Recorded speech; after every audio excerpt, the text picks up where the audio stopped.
Hi there, it's Sandy Casella here from Casella Homes Real Estate. I'm with Diana Lizarazo and on the flip side again with Diana and Sandy.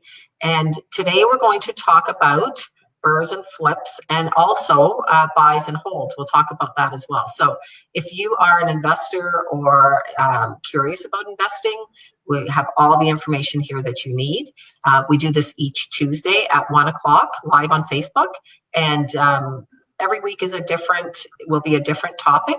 So today's topic, well, not every week is a different topic because we're alternating them, right? So, so so this week's topic is BRRRRs and flips, and we're going to include some buys and holds here for those of you who are interested in buying and holding real estate as well.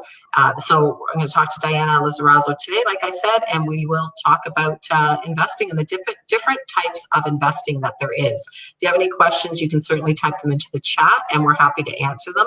Or at the end, we'll have our contact details. So if you have any questions, feel free to reach out. And hi, Diana. How are you? I'm good. How are you? Good, thanks. So today we're going to talk about our favorite subject, buys, flips, BRRRRs. I think maybe first of all we should talk about what BRRRRs are. Some people don't know. So maybe let's talk a little bit about that, and then we'll get into the different types and different experiences. So maybe you can talk a little bit about that. How's that? Yeah, sounds good. So yeah, we can start with the BRRRR. I feel like that's a pretty new term, so it'd probably be good that everyone learn it and know that what we're talking about, right? So Yeah. BRRRR stands for buy, renovate, rent, refinance, repeat. So just to go a little further in that, you're buying the property and you're buying a property that needs some maybe small renovations or major renovations, depends on your comfort level. So you renovate it, you find tenants, you rent it out, and then you refinance the property because you've renovated, now the value of the house is worth more, and so you can take out some of that money that you've invested by refinancing the property. And then obviously you can repeat it again because you've taken out some or all of the money or even more of the money that you've invested, and that allows you to continually buy more properties. Right. So I think, I think sometimes for newer investors, they're not 100% sure how that works. Like they think that you need a lot of capital right at the beginning to buy a lot of properties. But if you take your time and build up your portfolio, this is a really good way to do that, right? So in terms of buying the properties, what are you looking for? Like, what are you looking for, I guess, in the original property? Like, let's say the first one that you start with. Like just as a starter home? Yeah, or as a BRRRR. Because I would do those kind of differently. Like depending on the kind of person that you are, you may want to start with, for example, like a buy and hold, right? Because you kind of want to test the waters. What is finding a good tenant? Like if you want to do baby steps, a buy and hold, I feel like is a nice one because the house is pretty much done, no renovations needed, maybe a baby paint job, but that's really not going to do very much for refinance. So you're not going to be able to refinance, but at least you may have to spruce it up, like tiny little thing like a paint job.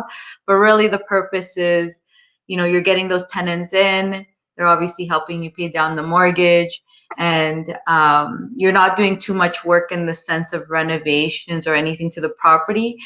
And it's kind of a good starter if you have no experience in it at all, because at least you're learning the most important thing, to be honest, is how to get a good tenant. Because once you put those guys in there, if you don't find that good tenant, that can be a really big problem for you as a landlord.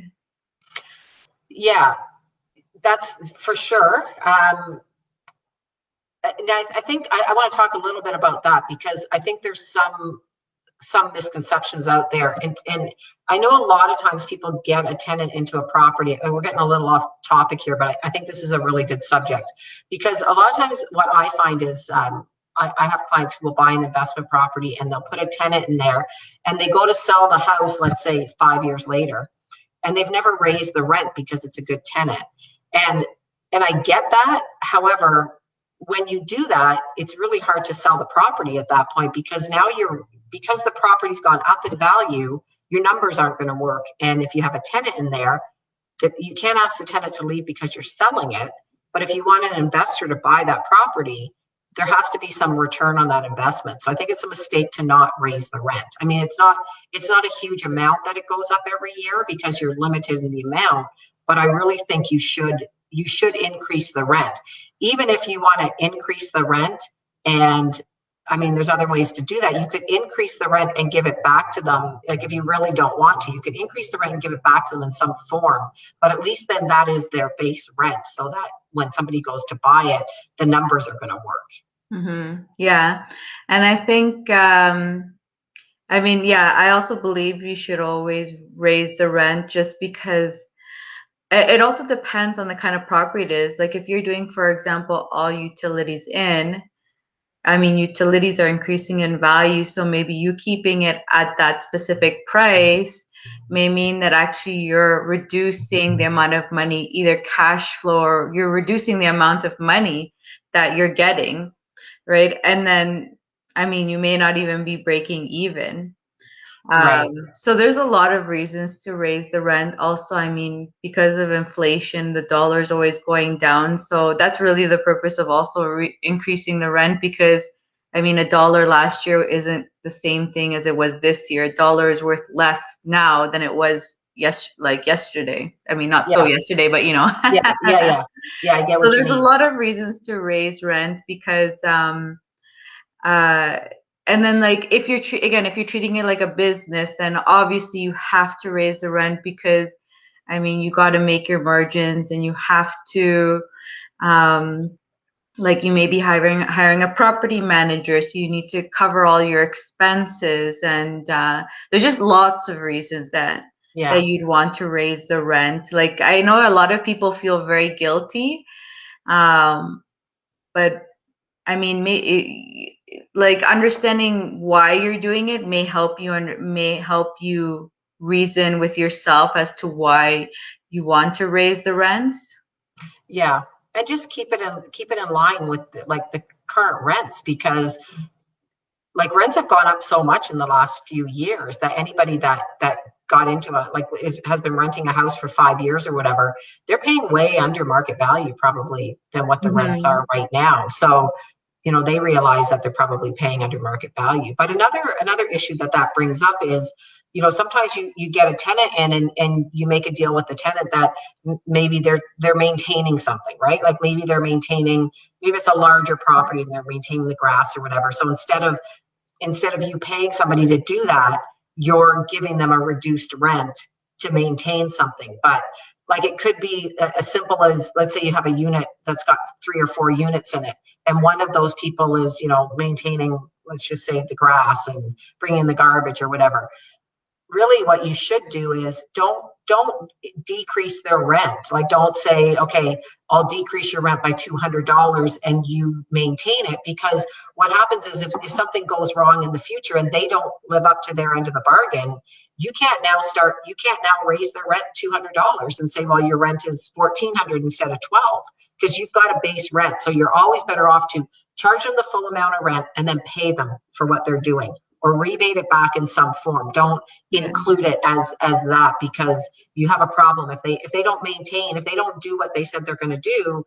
They don't then owe you extra money per month, right? Like, Yeah, exactly. It is very important to make sure that you leave your lease is separate to your documents of, like, service that they provide. Because yeah, yeah, maybe, for example, it is only $1,000 you're giving them, but in documentation sense, okay, it's 1,500, but services are 500. yeah, So this makes sense for for 1,000, because it is true. If they decide, you know what, like, we have such a big family, we just don't have time to take care of this yeah, anymore, like, we don't want to take care of it. You can't be like, hey, I'm charging you another $500. right, Legally, you can't do that. I mean, some people may accept it, but if something, again, if you get bad blood, something happens, the relationship somehow gets messed up, they can yeah, come back to you. And all those years, let's say, of added $500, and plus the rent increases, let's say, could actually, you'd be having to owe them that money back because you didn't legally do it properly. So Yeah. understanding the right ways to do things is also very, very important because, yeah, like if you don't do it the right way, like you may be giving yourself problems in the future. Yeah, for sure. So let's get back to BRRRRs again. So if you're going to, if BRRRRs is your thing and that's what you want to do, what type of, so you're looking for a property that you're going to do some renovations to. So let's talk about some things that would add value. Like, what are you looking for in a property? Because you don't want something that's completely done, because that's not going to add value to it. You're not going to be able to refinance it right away. So let's say you're the type of person who you want to do some renos, but maybe this is your first one. You know, you're not necessarily the type of person who wants to take this house right down to the studs, but what are the things that would be of value that are going to add value to the house that maybe aren't so, how do we say it, like labor intensive, or, you know, like a massive reno job? Yeah. Um, I would say, for example, I mean, kitchen and bathrooms, they always say, even, you know, for selling Yeah. properties, it's the same thing. Kitchen and bathrooms are the biggest parts. And the one good thing I would say with the kitchen, like it may seem like a big renovation, but generally, like if you're getting the cabinets from somewhere, they install it, them, it's already included in the price that they Yeah. will install it. So you can easily be like, hey, you know, you guys take care of it, like installation. Same thing, countertops. Normally, the people that you buy from, they also install it. So really, it's like for your own work, it's really, let's say, doing the flooring. You could try to do the flooring yourself, although from my husband, I hear that doing tiles is very, very hard. So you may not want to do the tiles yourself as a first time Yeah. person, that, or I mean, maybe do, I don't know, you maybe have to doing a trial and error, because I hear tiles are actually complicated for a first time. Like they seem easy, but if you don't know how to do it, it's like for a big kitchen, it might not be a good idea to try it out. Maybe in the bathroom, where it's a little, usually like a Yeah. 2 piece is small, you can make mistakes and hide it or something. Yeah. So Lots of different that's why I practice. think those things, it's kind of a hard question to answer that, because it really depends on how good you are at doing it, or if you want to outsource and manage, right? And then, because when you're outsourcing and managing, then it's more your skills to understand and find the right people that will do the work with the quality that you expect, right? Yeah. Or if Yeah. you do it yourself, for example, like if you want to do something yourself, I would say try wood, like flooring, as in like vinyls. Like I feel like something like that is something that it's easier, less mistakes can happen, and like, and even if you make a mistake, like it's easy because you just cut another piece. Normally it's just like, oh man, that was too short, you know, I didn't measure properly or something, right? It's usually the around the edges that you're kind of making the mistakes on, right? It's like not cutting things properly. Yeah. Same thing, I feel like people can also, like painting. I mean, my husband also says painting is not for everyone, but I feel like that's easier because usually nowadays the paints that they have, it's somehow they make it so it blends all together. Like as long as you do your 2 coats or 3 coats, and you put like a base in, usually it's pretty good at blending in. And you don't really see those marks, like if you're not a good painter.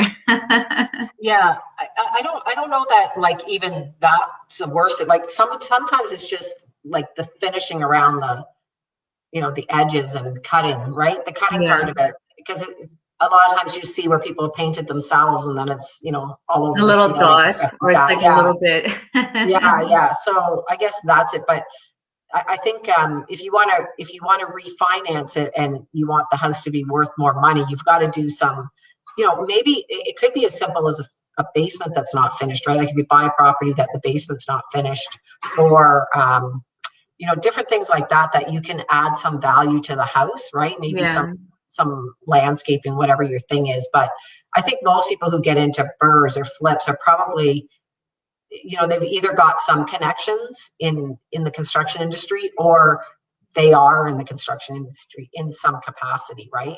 Because yeah. labor is expensive. So um, But in your opinion, what because you're saying basements, for example, and like landscaping, in your opinion, what in the house would you say to renovate? Well, like you're saying, kitchens and bathrooms are always going to add value. Kitchens and when you redo the kitchen and the bathroom, you're always going to add value. That goes like for any resale, right? Whatever you're doing, like a flip, BRRRRs. I think the thing is that the difference really comes into what are you going to do in a BRRRR as opposed to a flip? Because in a BRRRR, you're going to hold it, you're going to rent it out. You may not want to. You're probably not going to spend as much money on those. Like you're not going to go as high end probably on those as you would maybe in a flip, right? But you got to make sure that you keep it in line with the neighborhood that you're in. So if you're in a neighborhood that's in transition, you don't want to go too high end with what you're using, right? Do you see what I mean? 100%. Yeah, I agree. Excuse me. Like even little things that we do is, for example, with our rental properties, let's say appliances, I would say is a big one where you notice the difference, right? If it's a rental property, we get used, or there's like some stores that buy like refurbished ones. Yeah. We'll do that. Whereas flips, it's new. Right. Yeah.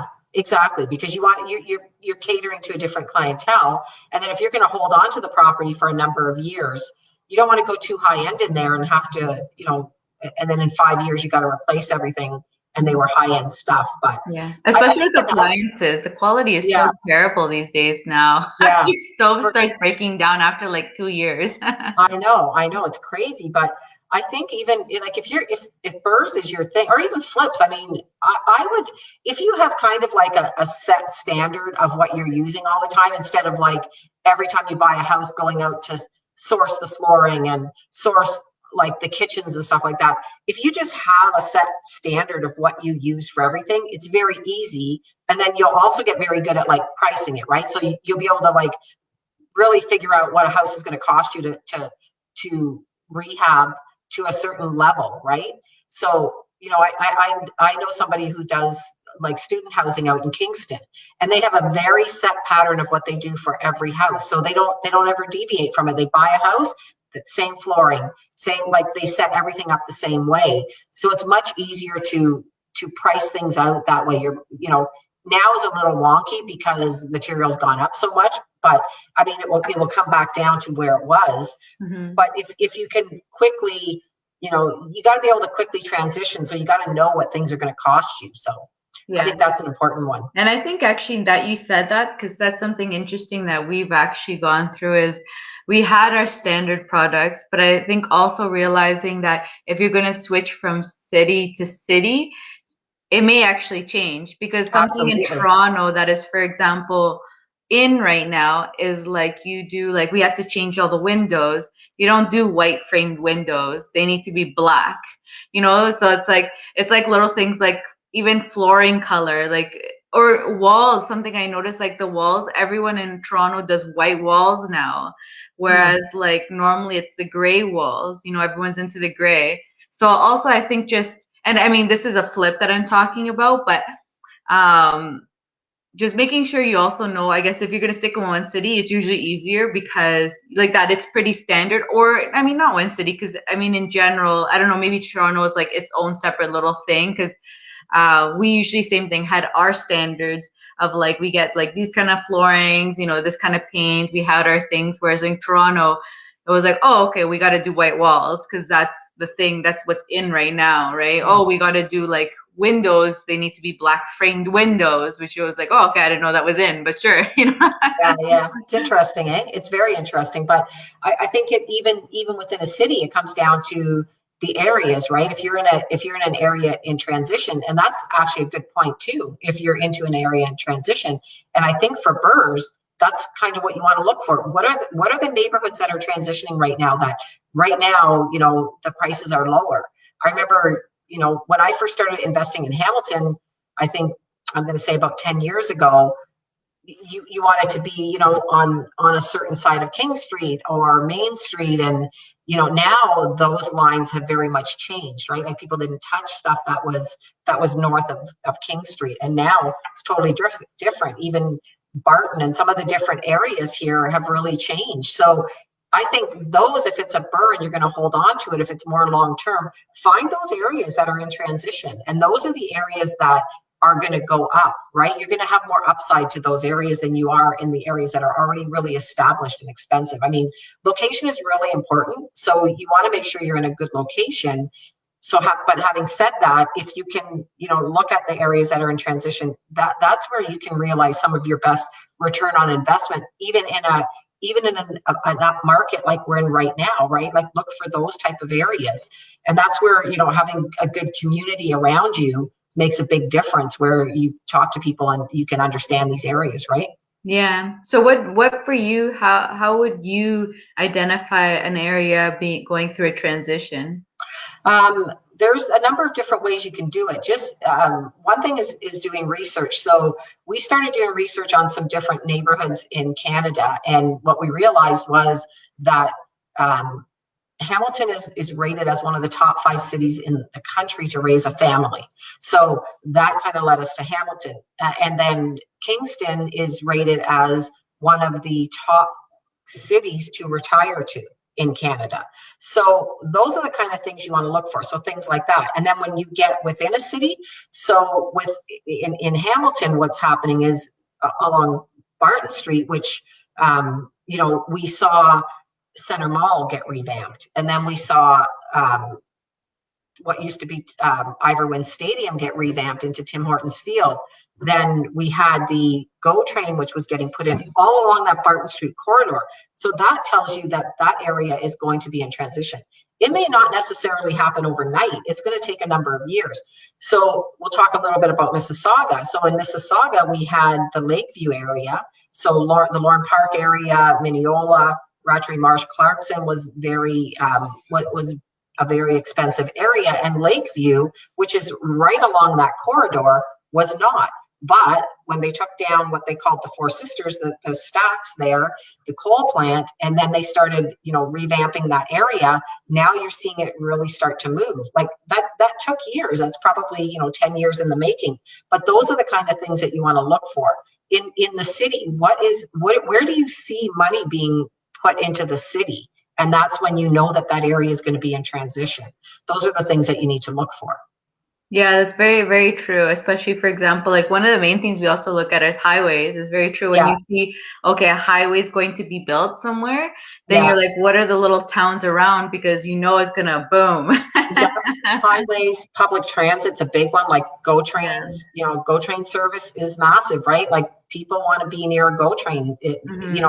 I mean, we're talking about in times that we're we're in a little bit of different times right now because it's COVID, but here's a perfect example of where you got to think about these things, right? Like when things open up again, where are the areas that people are going to go back to work, people are going to go back into the office, things are going to start happening again.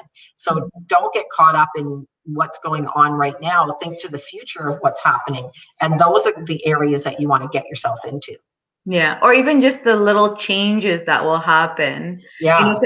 Because I think for sure a lot of people will be going back to work, but I think it won't be as many people as it was before. Yeah. Like I think there will be lots of sectors or lots of people, not like lots of different sectors where a good amount of people will just stay working from home. The business will be like, you know what? You guys can stay working at home, but maybe this other sector in the business will be going back into the office because maybe it's more serviced or whatever their reason is for needing them to come back to the office. Yeah, I would agree with that. I would agree with that. So what we're seeing right now is a lot of people who are kind of moving to the outskirts, right? And the cities are kind of expanding. So people are more inclined to move maybe to the outskirts where the lots are bigger, the houses are bigger, you get more bang for your buck. I don't know that, I agree that a lot of people will still work from home, but I still think a lot of people will go back into the office. It may not be 5 days a week. That's all. It may just be 3 days a week or 4 days a week, or you may have some different kind of shifts around there, right? But I do think people will go back into the office. I mean, let's face it, working from home is not that easy, right? Mm-hmm. Being home all day is not that easy. So I don't know. Yeah, actually, that's true that you said that. I've been hearing a lot of that where it's the work days will change in the sense of yeah, you're right. Like let's say 3 days in the office, 2 days out of the office or something. Yeah. Yeah. So definitely changes are happening. It's just, Yeah. what kind of changes, and then trying to forecast on how that will impact real estate.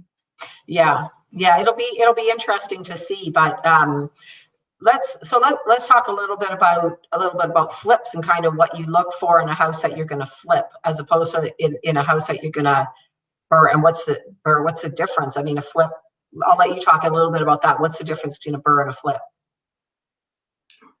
So I guess well, I mean, the general difference between a burn and a flip is just that, you're selling it and you're not keeping it. You're not probably putting tenants in it, and but then understanding though who the buyers will be will definitely tell you what you're going to do with that property, right? Because if Yeah. you're gonna, for example, flip an investment property, you may, for example, add a second unit in there. You may be looking for houses that have extra entrances to the property to be able to, let's say, add more units into a house. Yeah. Or you may do, for example, a single family flip where you're just going to make it look nicer, but it's going to be for a single family. So it really depends on who your buyer is to decide what you want to do with the property. And then obviously, I mean, prices of the price of the house, like when you're comparing a flip to a BRRRR, the price that you're buying at for a flip will be much lower than it will be with a BRRRR, because not only you're basically in a flip, you're closing twice. You're closing on your buy and you're closing on your sell, right? Right. So then you're having to take more expenses into consideration. Yeah. So you've got to build in that profit, right? You've got to build in a profit margin where an end user doesn't have to do that. So Mhm. if you're competing with end users on those, then yeah, you're at a little bit of a disadvantage, I think, because you've got to build in the profit. Exactly. That and like that, like an end user is not thinking to buy and sell. They're thinking to Yeah. buy and keep, right? So even just with closing, they're only closing once, you're closing twice, right? So, and like that, and it really depends on who you're talking to, right? Because if you're buying to a home, if you're competing with like a homeowner, let's say, they're willing to bring up the price more because again, they're not thinking about profits, right? They're just Right. thinking about, I want to make my house beautiful or something, or I want my house to be beautiful and whatever I want it to be, I'm willing to pay for it because of whatever. Maybe the layout is amazing, but you have to do, Yeah. you know, renovations to it. Yeah. So I'll tell you what I'm seeing a lot of. So in terms of a flip or even maybe a BRRRR, and here's maybe where you can add value. What I see is that the market right now is either for the house that's completely done and someone can just move into it, sweep the floors, whatever, and move in and not have to do anything, or have to do absolutely everything. Yeah. Like either of those two ends, you're going to be competing with a lot of people, right? Mhm. Because at the end of it being completely done, I mean, let's face it, families are busy, right? They work, they have kids, they don't want to be having to do renovations, so people will pay a premium for those type of properties. And then the properties where you've got to completely renovate it, investors, people who are flipping properties, and an end user as well, like a homeowner will buy those, and so they have it exactly how they want it. But in between there, I think that's where a lot of the opportunities are right now, because that's what people don't want. Or a property where somebody has done work to it, but the quality is really substandard, right? So they want to get that extra money for it, but they can't because you've got to take it out and redo it. So there's some real opportunities in there, I think. That's what I'm seeing anyways, the ones that are in between that need maybe some work, some of it's been done, some of it hasn't. That's where a lot of the opportunities are right now for flips, I think. Even for BRRRRs, that's where you could, we talked earlier about what are you looking for? What kind of work are you looking for to do? And I think that's part of it, where maybe they've done the floors, but they haven't done the bathroom. And maybe they've done a bathroom, but they haven't done the kitchen. Mhm. That's what I find anyway. Yeah, yeah. Yeah, I think it is. Yeah, I noticed that, for example, or they'll focus like that, like they'll say on the kitchen only because Yeah. maybe that's the main focal point of the house for them. And then everything else is, man, you need to get the flooring done. Like I noticed, for example, a lot of people neglect flooring. They'll still have Yeah. like the parquet flooring from like who Yeah. knows how long ago. And but like the kitchen looks amazing. Yeah. Yeah. And I think that's because I think if you're going to do flooring, you got to do flooring before you move in, because once you're in there, it's such a hard job to do, right? Because then you got to move everything. It's just like so Yeah, that's a exactly. tough one. So if you can do the flooring, that's a good one for sure. And maybe that's why people don't do it, is because, like you Yeah. said, like at kitchen, I mean, you don't really have furniture in your kitchen, Yeah. Yeah. Whereas flooring, they're just kind of like, let's forget it, Yeah. all our furniture is in there and moving things around is too much of a hassle. Yeah. We haven't talked much about just a buy and hold. Let's talk a little bit about that and what a buy and hold would look like. Yeah. So buy and hold is basically a property that it's all done up. You don't have to worry about any kind of renovations or anything, and it's just ready to be tenanted out. So these are like that. These are nice for people who maybe like that. Maybe a renovation looks scary to you because, finding contractors is always a mission. I feel like you're always hearing a story about some contractor doing who knows what, or it happening to you, and then it's just kind of ruined your views on getting renovations done. So sometimes just dealing with a buy and hold, something simple where it's just like it's a nice house, everything's beautiful, and all you have to worry about is getting that tenant in. Yeah. Yeah. And that's probably good for a couple of things. So yeah, like you said earlier, the people who are just getting their feet wet into investing, that would work well for them. um, I guess other like I would say maybe other if they're outside of your area. Like let's say there's a good opportunity to buy something, but it's not in the area that you live in or you're very close to. That would be also a good opportunity, so you're not going back and forth, because that's a big consideration you got to think about as well. But that and I think would you say like new construction would fall into that category as well? Yeah, like the Probably, yeah. pre-constructions and stuff. Yeah.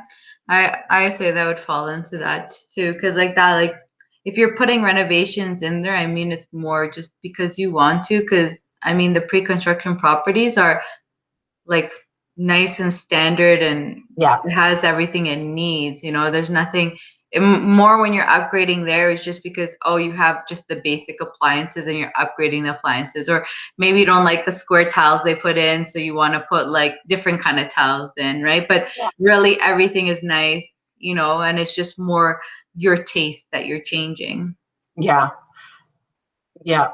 I think for new construction, it's a little bit of a longer term game though, right? Because you're waiting for the property to be built, so you're just kind of tying up your money for that time. But my thinking would always be don't put a whole lot of upgrades into a new construction property.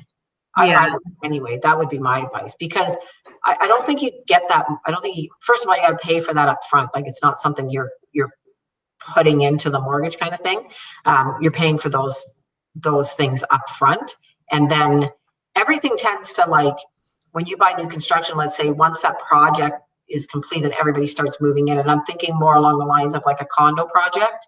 Everything kind of evens out, right? Like some of those things that you pay a real premium for to the builder you aren't gonna get that money back. I'm thinking like I hear sometimes where people pay a premium because their lot is bigger, but their lot is bigger because they're the last house, and then there's a busy road behind them. So you're paying a premium for that lot, and when you go to sell it, you're not only not getting that premium, you're getting less because you're beside a busy road. Like those are things that you got to think about, right? And I see that a lot, and it kind of surprises me that people will pay a premium for that when that is actually not a premium; it's a detriment, right? So they think they're Yeah. getting a premium, but Or what do you think about, for example, I've also noticed because I had a townhouse, and I noticed, for example, like some townhouses have like terrible layouts, yeah, and then others have really good layouts, but they both cost the same. Where it's like you should I would think that, a terrible layout house should probably cost a little bit less because it's like less yeah, functional or something, but well, it's absolutely. not. Yeah, and you know what? In the resale world, in the resale world, you will get less money for that house. So that is a big consideration. And I think that's why a lot of times people buy new construction and then they aren't happy with it, right? Because you can't, it's hard for people to buy a property off of plans because they can't picture it, right? So there's a lot of different things. Like you look at even a room. So if you go into a room, like people get so caught up in square footage, which to me is a mistake, right? Because higher ceilings can make it's not the actual square footage within reason. It's just the room. Like a higher ceiling will make it feel bigger, right? Give you a more spacious feel. Or you go into a bedroom and the bedroom's got a door in the middle of one wall, a window in the middle of another wall, a closet in the middle of another wall. You have only one wall to work with, and people don't look at those things, right? And that makes a big difference once you move into that's why sometimes you move in and you get access and you're like, wow, like I wasn't expecting this. So I think people just get too caught up in square footage because I think that's a huge mistake because you could have a house that's 2,400 square feet and a house that's 2,200 square feet, and the house that's 2,200 square feet has a better layout. They haven't wasted as much space in the closets or not the closets, in the foyers and the hallways. It's not usable space, so you can't really get caught up in that. I think that's a huge mistake that people make. Mm-hmm. Yeah, and like you said, by experience, right? Some people don't realize. Like I've been some of the older homes, for example, where you have like your family room and like the bathroom is like right there. Yeah. And like you're like no one wants to hear or smell what's happening in there. It's too close to the living area. Yeah, for sure. Yeah, it makes a big difference, right? That's why I don't know. I mean, I'm a fan of homes that I can see and go into and see where they sit on a lot and what's surrounding it and what the layout looks like. All of that stuff is important to me. So I think that's big. So for the so far today we've covered basically BRRRRs and flips, which are buy, rehab or renovate, refinance, rent, refinance, and then repeat. Flips where you're buying a property and you're going to fully do renovations and then sell it, and then buy and hold where you're buying something that you can just turnkey. You put a tenant in there, rent the property out, and move on from there. So it really, I think people have to look at what's their end goal. Align yourself with a good community and good people that can work with you and help you, and realize exactly what you want to do. But I think for me, I mean, real estate is such a great investment in any market. You just got to look at where's the opportunity at this point, right? Mm-hmm. Yeah. And understanding yourself is so important, right? Because if you have, for example, a huge family, you don't have time to deal with it. You're like buy and hold, because all I have to do is deal with the tenant. Whereas another person may be like, you know what, I have a lot of time. I want to treat this like a business. I'm going to go into flips, or I'm going to go into BRRRRs, so it's understanding like what is your criteria, how much money are you planning to make from it, and how much, like I feel like money and time are the two main criteria that you want to consider when you're deciding what strategy you want to go with, right? Because it's like, do you have a lot of time, or do you have a lot of money, or you're somewhere in between, and you decide which of the strategies will work for you. Yeah, absolutely. But always have a backup plan, right? So whatever your plan is, have a backup plan for that. So there's a number of ways for people to get started. So we're hosting our monthly community where people can learn about investing. Maybe talk a little bit about that and how that would benefit people if they're thinking about getting into investing. Yeah, for sure. Every month, Sandy and I have our networking event, and it's the last Thursday of the month. And so we will always gear it towards real estate and like investing in real estate. And so I think it's good because not only we do an hour segment on a specific topic, but we also have the networking part, so you can chat one-on-one with people and just see what they're doing, compare yourself, say like, is that what I want to do, not do, or learn off each other, right? Network, learn off each other. And and then you also have the opportunity, if you get the VIP tickets, you can also talk to an expert, and then you can maybe fully target your question, let's say to a lawyer, realtor, investor, anyone any of the experts that we have on, you can target your questions to help you out with whatever it is that, that's bothering you or you want answers to. Yeah, I think it's a good way for people who are just thinking about it. Maybe they don't know what they want to do, but they're kind of interested in, what does it look like to be investing in real estate, right? And understanding the possibilities too, because a lot of people think of real estate in one dimension. And until you start meeting lots of different types of people, you don't start realizing the amount of strategies that are available to you, Right. the amount of anything, like the different types of financing. A lot of people are always used to, I can only afford one house, I can only afford two, I can only afford five. But is that really true? You can it's actually an infinite number of houses that you can afford. You just need to know how to do it. You need to know how to run your numbers. So just even understanding what the possibilities are, or the different kinds of things like that. If you're fully money and you don't want to be involved, like people don't know about private lending, right? If you want to run a business, then maybe you're fully getting into it and actually buying houses and, Yeah. so it's just being in the community, you also open up your eyes to what is actually there by talking to everyone, right? Because so many different types of people, like some people come from the multi-unit area where they're investing in multi-units. Some are investing in BRRRRs. Some are assigning properties only. They buy and sell the properties themselves. So it's just there's so many different types of people, and you just get to learn of all the different possibilities that are out there, and not that one dimensional that people think, like even with, there's so many different types of ways you can do flips, you can do BRRRRs, buy and holds. Like there's so many different strategies even within those, but it's just not talked about until you get into these kind of communities where you hear more in detail. Yeah. Or just like different people bouncing ideas. They're like, one person will be like, oh, you know what, I'm doing this kind of thing. And you're just, well, oh, I never thought of that. I didn't know you could do that, So it's Yeah. just everyone's very creative. When you're in this world of real estate investing, you start really understanding the creativity of people, and it like brings out your creativity too. Yeah.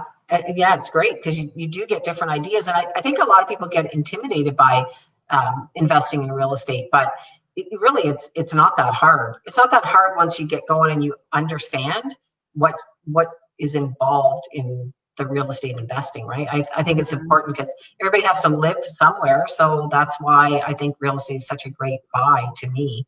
Um, and it can be a little bit intimidating because you're talking about large numbers, right? So people think they're really large numbers, but they're not, because Mhm. really your investment is your down payment, Right. Yeah. right? So you're not spending $1 million on a house, or you're not spending 700,000 or 600,000, whatever. It's your down payment, really, that you're investing there. And if you do your due diligence, it's a very low risk thing to do. Yeah. And just even, yeah. And I think another thing that people get scared about is the debt.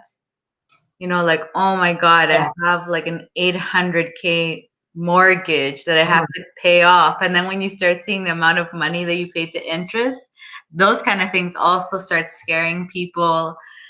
But again, once you start thinking in the business sense, you start Yeah. realizing that it's not that bad, or it's not as scary as people make it seem to be. Yeah.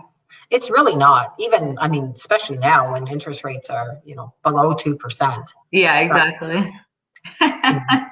with interest rates so low, it's really a great opportunity, I think. So, yeah, Hmm. it's such an interesting concept, and it really interests me a lot because even like you're saying, in different cities, there's different trends, right? On how you finish a house. Even there's different trends in styles of houses, right? Like there may be, if you're in some areas of Toronto, a house that doesn't have a basement would just be something you wouldn't touch. And in other areas, that's just the way it is. It's no big deal if it doesn't have a basement. So different things like that make a big difference, right? Even from like neighborhood, kind of neighborhood to neighborhood, especially in Toronto, in some of the other neighborhoods. In the newer cities, you don't get that much of a variance, but there's still some big differences. Hmm. Yeah, 100%. Yeah. And yeah, it's just getting to know your market or having your power team there, to help you to get it right. It's like that, like Sandy knows the real estate market, so she's always telling us of what's going on, and that will always help to make the kind of decisions that you need to do, right? If you have a contractor in your pocket, same thing. You can easily ask questions of like how much should I spend in this, or what should I do with that, or what kind of material should I be buying for rental properties. Like having your team to support you, I think also helps you not to be so scared, because the unknowns is what brings the fears, really, is what I feel the problem Yeah. is just people are thinking or doing it alone. A lot of people think that they have to do things alone, and nobody does. I mean, Yeah. no successful person does anything alone. They always have a team around them to help them. What would you say is a good team to have around you? Like your team that you have around you to help you includes what type of trades, what type of professionals? Yeah. So contractor, realtor. I feel like I usually have many realtors because again, different areas have Yeah. different realtors, and like that you want to be specific to make sure that Yeah. you're in their expertise and not making like, hey, what's going on in British Columbia? I have no idea. Yeah. So yeah, you're having your realtors, having broker, having a lawyer. Yeah. Have I covered them all? Contractor, I feel like I covered them all. Yeah. Contractor, realtor, lawyer, broker. Yeah. I think accountant too, at the end of the day, like Accountant. you Yeah. may not necessarily need them on every flip, but you do need to know how to set up your portfolio so you're not getting hit with high capital gains and things like that. So Especially if there's you're someone that you starting do. to treat it like a business, then an Yeah. accountant is very important. If it's more of a hobby or something, maybe not so much. But Yeah. if you're wanting to treat it as business, 100%, because they help you with your real estate planning, right? If you Right. want to, for example, like I don't want to. I don't want my kids to pay in the taxes when they inherited the like rental Yeah. properties. Then an accountant can tell you how you can get around those kind of things. So yeah, if you're gonna treat your real estate as a business or just you have specific strategies in mind with your real estate, your accountant can definitely help you make sure that you're taking the right steps to make it there. Yeah, absolutely. So we're gonna on that note wrap this up. I did a couple of comments I wanted to make. Just we do this every Tuesday at 1 o'clock live on Facebook. Next week we will just be doing miscellaneous. So things that we come up with, maybe some opportunities or whatever. Any questions that we get through the week that we can address, and then the following week again will be mindset. I love mindset. I know you love mindset too as well. And then we'll get into stats will be the next week, and then back to what we're doing today, which is BRRRRs and flips and talking about those. And then don't forget about our networking event, the last Thursday of every month. 7 o'clock start, we usually do. And you can get in touch with Diana if you want to get more information about that. And yeah, we'll wrap it up now. I'm Sandy Casella. This is Diana Lizarazo, and love to bring these flips and opportunities. So if anybody has any questions or things you want us to address for next week, that would be amazing. We're happy Yep. to do that. Awesome. Thanks for having me on like always. And yeah, ask all your questions because we can answer them for sure. Awesome. Okay. Thanks, Diana. Have a great day. You too. Bye. Bye, Bye. everyone.